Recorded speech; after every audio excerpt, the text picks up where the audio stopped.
On les appelle les territoires non autonomes. Il en existe 17 à l'ordre du jour des Nations Unies. Tous ces 17 territoires sont éligibles sans contestation aucune à l'exercice du droit à l'autodétermination. La Nouvelle-Calédonie, les territoires sous domination britannique, les territoires sous domination de la Nouvelle-Zélande, tous ces pays, tous ces territoires appelés territoires non autonomes sont éligibles au regard des Nations Unies, éligibles au droit à l'autodétermination. Pourquoi devrait-il y avoir un exceptionnalisme sahraoui?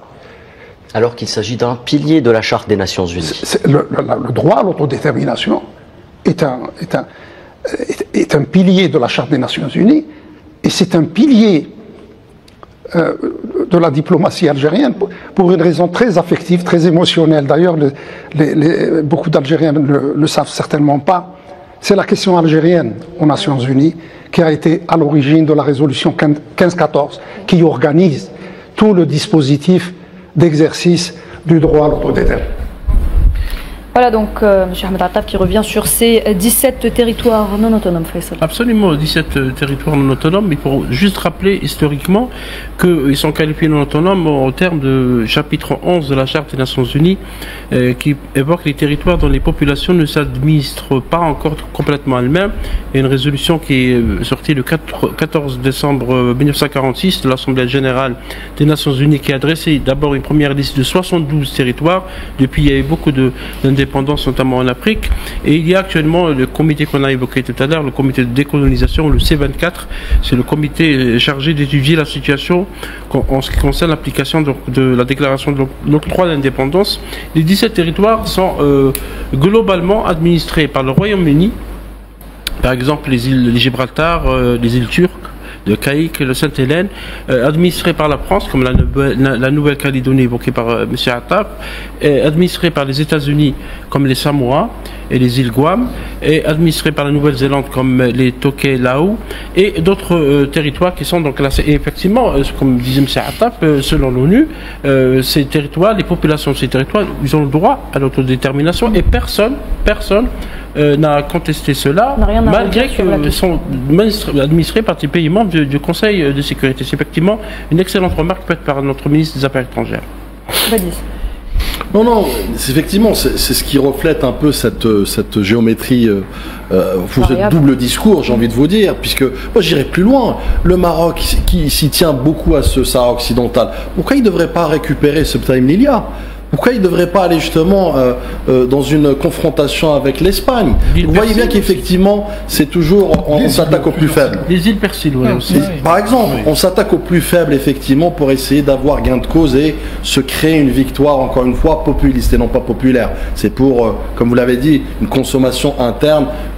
Nous savons que le Maroc traverse une période très difficile. Le peuple marocain subit les affres justement de cette cacophonie et ils essayent tant bien que mal effectivement de créer des victoires. Donc oui, le ministre d'État des Affaires étrangères fait bien de rappeler cet élément qui est un élément fondamental qui prouve qu'aujourd'hui sur l'agenda politique du Conseil de sécurité, on devrait s'attarder davantage sur des vraies questions notamment cruciales qui sont celles de justement le recouvrement de la liberté des peuples, notamment du peuple sahraoui, qu'autre chose. Il nous reste 1 minute 45 avant la pub. Un chiffre qui est très important. On parle de résolution historique de l'Organisation des Nations Unies. Entre 1948 et mars 2024, il y a plus d'1 an et demi. Entre 1948 et mars 2024. Source Wikipédia, tout le monde peut aller dessus. Le Conseil de sécurité a adopté 229 résolutions sur la colonisation israélienne, le statut de Jérusalem et sur le retour des réfugiés palestiniens, des Palestiniens qui sont demeurés sans effet. Les résolutions de sécurité du Conseil de sécurité ne sont en aucunement respectées par Israël. Une quarantaine de résolutions n'ont pas pu être adoptées en plus des 229 dues à des vétos, en l'occurrence par les États-Unis. L'ONU a engagé donc sur les terrains des forces d'interposition qui témoignent du souci de sa mission. En revanche, ses résultats en matière politique et diplomatique sont jugés très faibles car les résolutions n'ont aucune valeur juridique. Comme l'a si bien dit Tariq Hafez, ce n'est pas un acte notarié.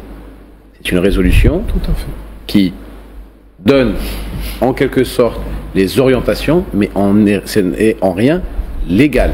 Ce n'est pas de la légalité, ce n'est pas un acte notarié qu'on donne au gouvernement marocain pour posséder une terre d'un peuple opprimé. Nourette. Oui, attends. Juste l'impact de cette résolution sur l'opinion publique algérienne, c'est incroyable. J'ai reçu des coups de fil pendant ces 2 derniers jours disant c'est la fin, c'est non. Donc j'ai quand même pris le temps de l'expliquer, mais je pense qu'il y a autre chose. Il faut comprendre que le peuple sahraoui, tout comme le peuple algérien, on parlait tout à l'heure de ces années de lutte, donc cette transmission générationnelle, elle existe aussi chez les Sahraouis et c'est quelque chose pour eux qui est... ils sont en train de lutter, c'est-à-dire on peut parfois être en situation d'échec et puis parfois avancer, gagner, etc. C'est-à-dire c'est ça la lutte, c'est ça l'objet d'une lutte.